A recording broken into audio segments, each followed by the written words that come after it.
अपनी दक्षता से गोल्डमैन है। चारा नहीं खाया ना, सोना पैदा किया। क्यों इतना आक्रोशित, क्यों इतना गुस्सा? कभी होते देखा नहीं है मैंने। चारा घोटाला करके, चारा खा के बड़े बड़े मॉल खड़े नहीं किए ना। किस तरह से चिराग पासवान की मां को निशाना बनाया गया था। पिछले 20-25 दिनों से उनकी गलत चीजों को भी सुनकर बर्दाश्त कर रहा हूँ। वो यहाँ सबको नक्सलाइट नहीं बनाना चाहेंगे, वो जातिवाद में नहीं बांटना चाहेंगे। जिन्होंने मुझे ब्लैकमेल करने की कोशिश की, मैंने कभी इस बात की चर्चा नहीं। मैंने सम्मान देने की कोशिश की प्रत्याशी को भी, तो उन्होंने मुझे ठग व्यापारी कहा। बहन की गारंटी है रिकॉर्ड टूटेगा। बिल्कुल बहन की गारंटी है, रिकॉर्ड टूटेगा। टूटेगा ना, टूटेगा। कहा था कि मुझे ये उम्मीद नहीं थी कि मेरा छोटा भाई मंच पे है, फिर ऐसा होगा। तो अपनी जुबान कभी नहीं खराब करें। 1% भी भ्रष्टाचार करूंगा, किसी का भी रुपया रखूंगा तो राजनीति छोड़। अपनी बेरोजगार बेटी को वहाँ से सिंगापुर से बुलाकर यहाँ पद नहीं दिया ना। हद तो तब हो गई जब मेरे पिताजी के ऊपर भी इन्होंने टीका टिप्पणी कर दी। मेरे पिताजी जो है वो जमीन हड़पते हैं और ऐसी वैसी बातें कि अगर हम मुख्यमंत्री के बेटे तभी हम सांसद का चुनाव लड़ सकते हैं, अगर हम मंत्री के बेटे तभी हम सांसद का चुनाव लड़ सकते हैं। ये पहचान कोई पहचान नहीं। और युवा साथी चाहेगा मेरा भाई ऐसा हो, मेरा दोस्त ऐसा हो, इसलिए मैंने राजेश वर्मा जी की गारंटी ली है अपने भाई। लेकिन हम मीडिया के सामने जाके कह रहे हैं कि समाज टूट रहा है, समाज जुट रहा है। अच्छा देखिए, अभी हम खगड़िया में हैं और पीएम मोदी देश की गारंटी लेते हैं, लेकिन एक बहन ने आज अपने भाई की गारंटी ली है। और भाई भी पहली बार, देखिए कई इंटरव्यू, कई भाषण आपने देखे होंगे, लेकिन पहली बार आक्रोश में दिखे हैं राजेश वर्मा। आखिर क्या कारण है वो भी जानेंगे। लेकिन अनामिका जी, आपने भाई की गारंटी ले ली है और कह दिया है कि खगड़िया से रिकॉर्ड टूटेगा। बिल्कुल, मैंने भाई की गारंटी इसलिए ली है कि मैं अपने भाई के संस्कार को जानती हूँ, उनकी क्षमता को जानती हूँ, उनकी नैतिकता को जानती हूँ, उनके चरित्र को जानती हूँ। जब राजेश वर्मा जी यहाँ जीत के बाद 5 साल रहेंगे तो हर माँ कामना करेगी कि उनके जैसा बेटा हो, राजेश वर्मा जैसा। हर युवा साथी चाहेगा मेरा भाई ऐसा हो, मेरा दोस्त ऐसा हो। हर पिता चाहेगा मेरा बेटा ऐसा हो, और आपके जैसे पत्रकार चाहेंगे कि नेता ऐसा हो। इसलिए मैंने राजेश वर्मा जी की गारंटी ली है अपने भाई। लेकिन अनामिका जी, कहते हैं विरोधी कि बाहरी है व्यवसायी है, बड़ा व्यवसायी है, गोल्डमैन है। अपनी दक्षता से गोल्डमैन है। चारा नहीं खाया ना, सोना पैदा किया।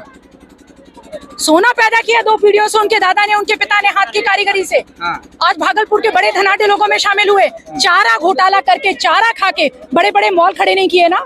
अपनी बेरोजगार बेटी को वहाँ से सिंगापुर से बुलाकर यहाँ पद नहीं दिया ना। तो इस बात में कोई गुरेज नहीं कि उन्होंने अपनी कर्मठता से और दक्षता से व्यवसाय स्थापित किया। वो सक्षम है, समर्थ है, इसलिए वो अपने जैसा सबको बनाना चाहेंगे। वो यहाँ सबको नक्सलाइट नहीं बनाना चाहेंगे, वो जातिवाद में नहीं बांटना चाहेंगे, वो गरीब नहीं देखना चाहेंगे कि सबको गरीब कह के और ये कह के कि आप गरीब रहिए, मैं आपका नेता हूँ, आपके लिए खड़ा करूंगा। वो सबको अमीर बनाएंगे। बहन की गारंटी है रिकॉर्ड टूटेगा। बिल्कुल बहन की गारंटी है, रिकॉर्ड टूटेगा। टूटेगा ना, टूटेगा। चलिए, राजेश वर्मा जी है। राजेश भाई, आप क्यों इतना आक्रोशित, क्यों इतना गुस्सा? कभी होते देखा नहीं है मैंने। ये आक्रोश कहाँ था? मैं तो मुस्कुराते हुए बोल रहा था। मैं आक्रोश नहीं था। मैं हमेशा ये उम्मीद करता हूँ कि जब आप मुद्दों पर बात करें तो सामने से मुद्दे ही आने चाहिए, मुद्दे नहीं आकर व्यक्तिगत या परिवार के ऊपर प्रहार करना। और हद तो तब हो गई जब मेरे पिताजी के ऊपर भी इन्होंने टीका टिप्पणी कर दी। मेरे पिताजी जो है वो जमीन हड़पते हैं और ऐसी वैसी बातें महागठबंधन के साथियों के द्वारा। तो पीड़ा होती है कि आप अपना स्तर इतना मत गिराइए कि आप अपने राजनीतिक मुद्दों को भूलकर व्यक्तिगत प्रहार से पारिवारिक प्रहार तक तो आप कर लिए। तो एक तो पहले ये दर्शाता है कि आप अपनी हार को सुनिश्चित मान चुके हैं, इसीलिए आप इतने ज़्यादा हतोत्साहित हैं। लेकिन अगर मैं पिछले 20-25 दिनों से उनकी गलत चीज़ों को भी सुनकर बर्दाश्त कर रहा हूँ, मैंने सम्मान देने की कोशिश की प्रत्याशी को भी, तो उन्होंने मुझे ठग व्यापारी कहा। मैंने सम्मान देने की कोशिश की उन सभी मठाधीशों को जिन्होंने मुझे ब्लैकमेल करने की कोशिश की।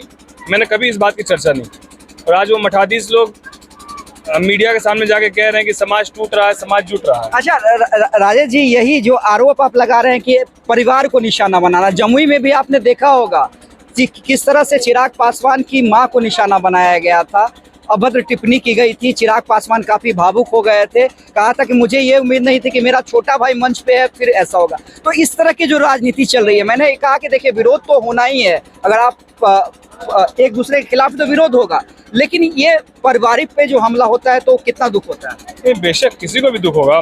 मेरे संस्कार में ये नहीं है कि हम कभी किसी के परिवार के ऊपर जाए। अगर मेरी लड़ाई आपसे तो मुद्दों पर लड़ाई है, आपसे कोई मेरा व्यक्तिगत थोड़ी कोई मतभेद है। तो मुझे लगता है कि कभी भी व्यक्तिगत नहीं जाना चाहिए। और जहाँ तक बात है कि चिराग भैया के ऊपर भी वहाँ पर जमुई में भी जो अरुण भारती जी हैं उनके ऊपर भी व्यक्तिगत प्रहार किया गया, तो आप देखिएगा उस प्रहार का नतीजा क्या आएगा 4 तारीख को। 100% जीत सुनिश्चित होगी। और जितने ऐसे लोग हैं ये तो अपना संस्कार का परिचय दे रहे हैं। हम लोग अगर परेशान भी होंगे तो अपनी जुबान कभी नहीं खराब करेंगे। हम परेशान भी होंगे तो और ज्यादा धैर्यपूर्वक अपने आगे के निर्णय को तय करने वाले लोग हैं। परेशान होकर गाली देने वाले। आखिरी के 2 सवाल मेरे, आपने कहा कि अगर 1% भी भ्रष्टाचार करूंगा, किसी का भी रुपया रखूंगा तो राजनीति छोड़ दूंगा। मैंने ये बात कहा कि मैंने 5 साल जो कार्यकाल कर लिया, पूरा कर दिया है, उसमें 1% भी यदि कहीं भ्रष्टाचार किया होगा कोई साबित कर देगा तो राजनीति छोड़ दूंगा। जो कर चुका उसके बारे में बोल रहा हूँ। जो करना है वो तो बात छोड़ दीजिए।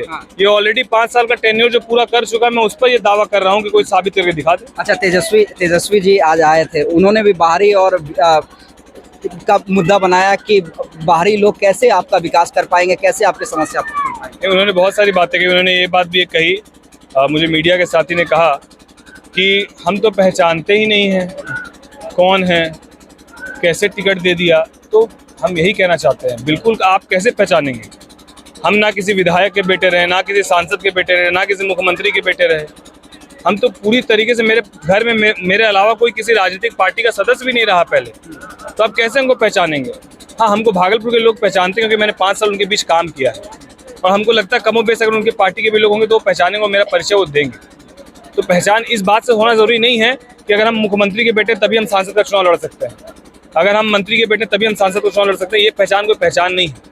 पहचान ये होनी चाहिए कि आपने छोटा या बड़ा कोई भी कार्यकाल राजनीति का यदि पूरा किया तो कार्यकाल कैसा रहा, आपका अनुभव कैसा रहा है, आपके जो विजन है वो कैसे है, आपकी सोच कैसी है और आप किस तरीके से चीज़ों को इम्प्लीमेंट करना जानते हैं। मुद्दे वो होने चाहिए। चलिए, तो हमारे साथ राजेश वर्मा और अनामिका जी थी, जिनका कहना है कि खगड़िया से रिकॉर्ड टूटेगा, गारंटी ली है उन्होंने। और तेजस्वी यादव को भी राजेश वर्मा ने जवाब दिया है।